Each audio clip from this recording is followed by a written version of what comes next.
Our today's meeting will be dedicated to reviewing the company's performance.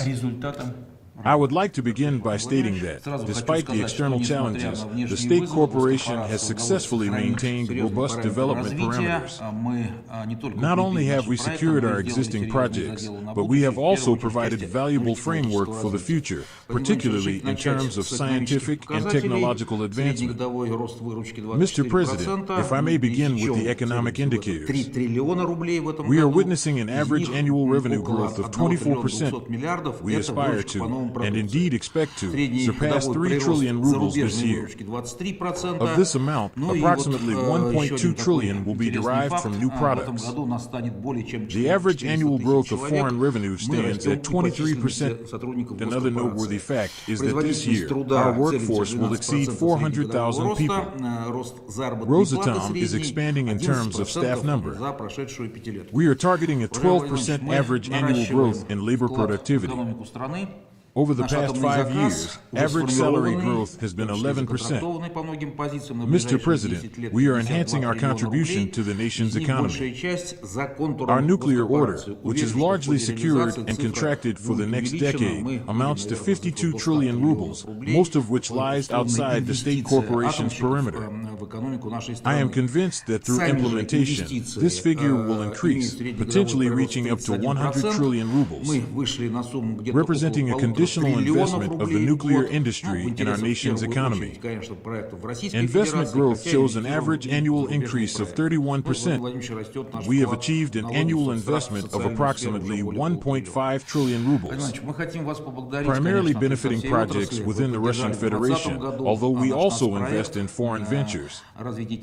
Our contributions to taxes, social insurance, and the social sphere are also on the rise, now exceeding $500 billion.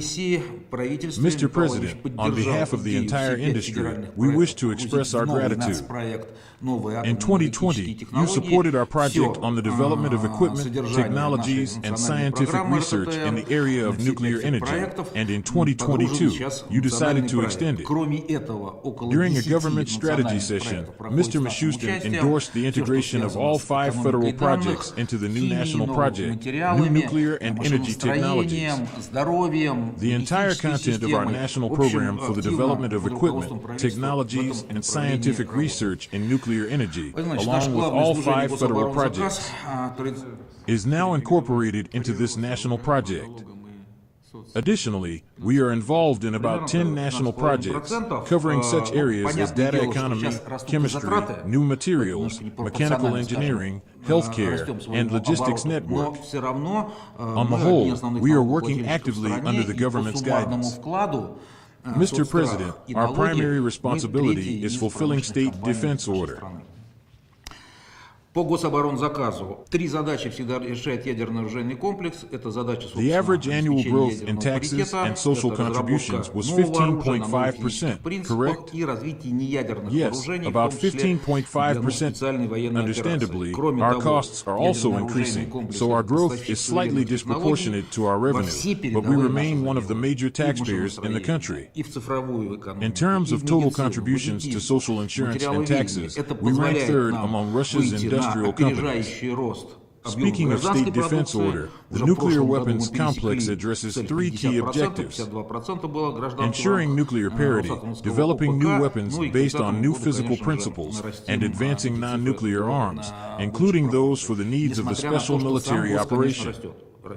Moreover, the nuclear weapons complex serves as a supplier of sovereign technologies across our advanced industries, including mechanical engineering, the digital economy, medicine, additive technologies, and materials science. This allows us to increase civilian goods output faster than planned. Last year, we exceeded the 50% target. Civilian goods accounted for 52% of Rosatom Defense Company's gross output, and we will expand this share even more by 2030. This is despite the fact that the state defense order itself is growing 2 dozen times over, in some cases. Mr. President, your instruction to generate 25% of all electricity nationwide from nuclear power is being fulfilled. I would like to highlight the significant work underway by the Ministry of Energy, which has already developed a new general plan. It is important to note that Rosatom has not only provided a strong technological solution, but has also led the way in terms of cost efficiency. This is primarily due to the long life cycle of nuclear power plants. In fact, we are being conservative when we state that it is 60 years, as these plants are expected to operate much longer. However, for legal reasons, we currently cannot state more than 60 years. We enjoy a very high installed capacity utilization factor, over 80%, and, of course, we are independent from imports. So all the challenges caused by import substitution have not inflicted economic damage on our projects. In pursuance of the decision regarding the attractiveness of our tariffs, the Ministry of Energy supported our proposal for 37 units by 2042. This will allow us to achieve 25% by mid-2040s. Currently, our nuclear electricity makes up over 19%. We add a few billion kilowatt hours of wind power to this. So we are confident that we are keeping a steady target of 20% of nuclear electricity. Globally, we are ranked in the second dozen in terms of the nuclear power share, up 3% over that time. Yes, we have grown by approximately 3% over recent years. Over the last year, everything proceeded as planned at the projects abroad. You know them well and are aware of the news. In Uzbekistan, we signed the first contract for a small nuclear power plant, and we have a very attractive, large fuel contract with India. Everything is going according to plan in Bangladesh. We have delivered fuel there, as well as to Turkey. Of course, the most significant event last year was the commissioning of the nuclear power plant in Ostrovets for our Belarusian customer. You know firsthand how strictly the customer treated us and how closely Mr. Lukashenko was monitoring everything. However, when the plant was completed in November, he said, "I do not want to let you go." And we have also prepared around 10 technological sovereignty projects with a total starting amount of 50 billion rubles for implementation in Belarus. I simply want to thank you for the decision you made many years ago on the instruments of support for nuclear exports. Lending to a customer country is a highly effective tool. First, the funds are returned to us with interest, and secondly, they are actually utilized in the Russian Federation. Moreover, we develop projects for these countries for hundreds of years. This instrument of export support works very well. So, by consolidating our experience in Belarus, we have achieved a completely new quality of work in terms of exports. I would like to draw your attention to the figures in the analysis of foreign revenue in recent years. Volumes are increasing, as I mentioned, but the share of friendly countries in our revenue is also growing very noticeably. It will approach 80% this year. How is this achieved? Using our work in Belarus as an example, we have begun exporting technological sovereignty. Our friendly countries are responding well to these proposals, forming partnerships in environmental projects, digital technology, engineering, and energy storage. Consequently, it is possible to attach a large volume of technological sovereignty projects, in addition to nuclear exports. I would also like to note that we offer our fuel supply to countries where foreign-designed reactors are located, such as the United Arab Emirates, where the Koreans built a plant. They buy our enriched uranium product, or in Brazil and Mexico, where we are the sole suppliers of EUP, despite the fact that the plants are of American design. Global trends originate from these technological sovereignty projects. I would like to report that we have formed the Great Northern Sea Route Federal Project under Vitaly Savliev's guidance, considering the entire transport support infrastructure in the north of the country.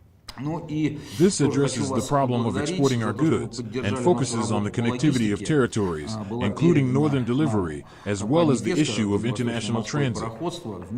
This supportive framework and the northern transport infrastructure can help us implement the idea of lessening the load on the eastern operating domain and transport a comparable volume of cargo via. the northern route in the 2030s, but there is still a lot of work to do. The construction of nuclear icebreakers is proceeding as scheduled. A major challenge is the construction of an Arctic cargo fleet. We have reported to the government separately on this matter, and it will also be included in the federal project. Mr. President, as for the transportation along the Northern Sea route, we are slightly ahead of last year's records. Despite all the pressure, we are experiencing very high demand for the Northern Sea route, particularly in terms of cargo transportation. I would also like to thank you for your support of our logistics work. FESCO, the Far Eastern Shipping Company, was transferred to us along with other areas, and we are now progressing towards ensuring transport sovereignty not just in the north, but also in other regions. Certainly, we are working collaboratively, including with our carriers and railway operators, aiming to achieve logistical sovereignty while fostering container transportation in a unique manner with our international partners. The People's Republic of China and India have shown interest, and a joint venture has been established with the United Arab Emirates.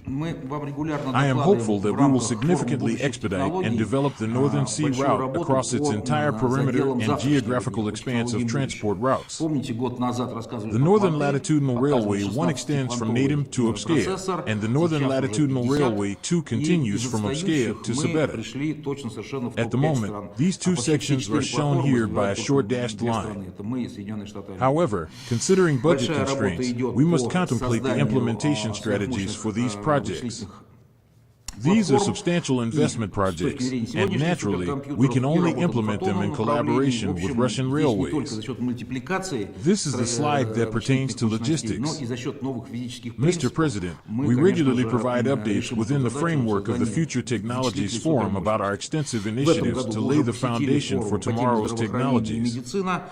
As you may recall, a year ago, we discussed quanta and presented a 16-qubit quantum processor. Now, it has advanced to a 50-qubit quantum processor. We have undoubtedly progressed from lagging behind to being among the top 5 countries. In fact, only 2 countries are developing all 4 platforms, us and the United States of America. Significant efforts are made to create ultra-fast computing platforms, both in terms of today's supercomputers and advancements in photonics. In general, not only through the enhancement of computing capacities, but also through novel physical principles, we will, of course, achieve the goal of creating supercomputing power.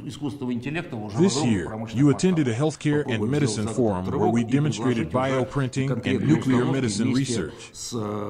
I can add that following the resolutions adopted at the forum, we are now pioneering a new area in oncology. At the gene and cellular level, we are working on the activation of human immune cells and bioreactors, their reintegration into the body, and addressing the most challenging end stages to assist cancer patients at an entirely new quality level. As you have told us, material science is the forum's next objective. To put it simply, our objective is as follows. Today, we can manually create new tailor-made materials. Our next objective is to make tremendous amounts of such materials on a commercial scale using AI technology. We will try to make this leap in 12 months and provide specific installations with AI systems. Of course, it is impossible to have leadership in space exploration without nuclear technologies. We are working with Roscosmos in this field. Plasma rocket engines are part of our national project.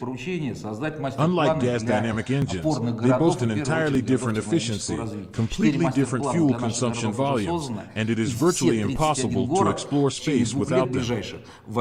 This groundwork is unparalleled, and very few countries can compete with us here. Mr. President, in conclusion, I would like to discuss the main issue.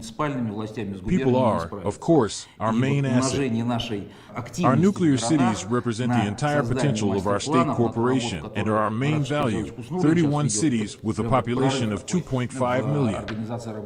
As usual, we tell you how we improve the quality of medical services together with the Federal Medical Biological Agency, how we work with the urban environment. how we distribute our Smart Cities project, and how we influence social life. In your 2024 address to the Federal Assembly, you instructed us to draft master plans for backbone cities, primarily technological development cities.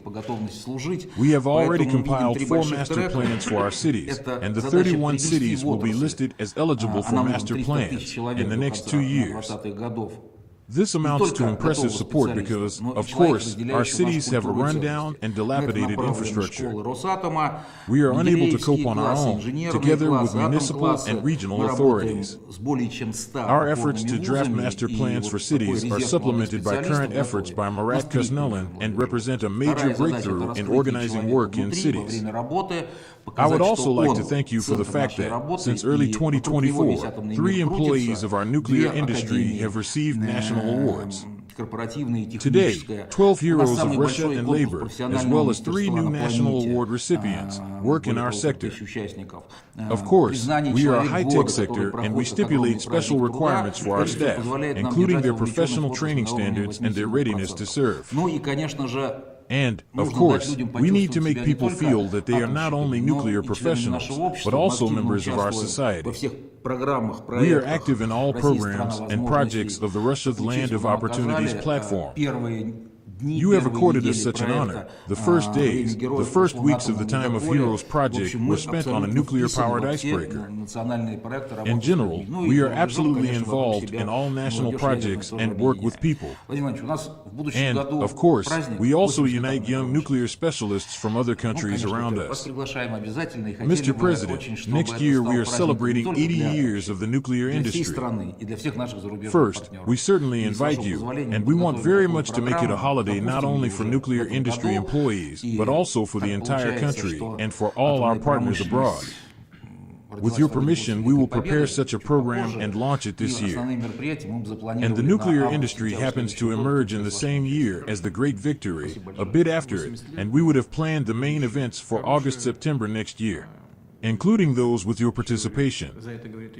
80 years, but the future is good, and this is also confirmed by the fact that, as far as I know, about 30% of the nuclear industry personnel are fairly young people. Mr. President, we have a very harmonious workforce. A bit more than 30% of young people, 30% is the golden group aged 40 to 55, and up to 30% are older people. We do employ people in their 80s and 90s. You know them personally. They are our pride and our asset. And in this sense, such harmony and generational bridge enable us to not only work and be successful today, but also, most importantly, make plans for dozens of years to come. Программа нашего стратегического развития до 45 года, до столетия, еще на 20 лет.